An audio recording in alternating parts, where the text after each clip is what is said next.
States come to the defense of Taiwan if the island was invaded by China? I do believe that Washington would very likely come to the defense of Taiwan if it were attacked, but there is no obligation on the part of the United States to do so. Thousands rally in the U.S. in support of abortion rights. A roundup of migrants in Libya. Are the authorities doing the bidding of Western governments? And the prolonged drought in Brazil that's withering the country's orange groves. That's after the news. BBC News with Sue Montgomery. Thousands of people across the United States are taking part in marches in support of abortion rights. Protests are taking place in all 50 states.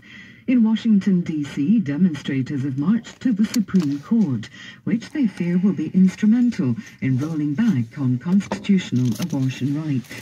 In the next few months, the Supreme Court will hear a case that could overturn the landmark Roe v. Wade decision of 1973, which legalized abortion nationwide.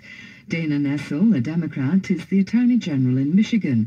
She said reversing the current legislation on abortion would have disastrous consequences. It's incredibly important that we make sure that we uphold Roe v. Wade, and if that doesn't happen, we need federal protection under the law to make sure that women and doctors all around the state of Michigan and all around the United States are not literally imprisoned and are turned into criminals simply for exercising their right to choose.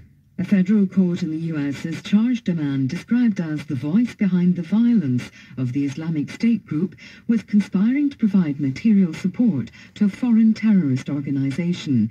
Here's Peter Bowes with more details. Mohammed Khalifa, who was born in Saudi Arabia, was captured by a US-backed Kurdish-led militia and recently transferred into the custody of the FBI.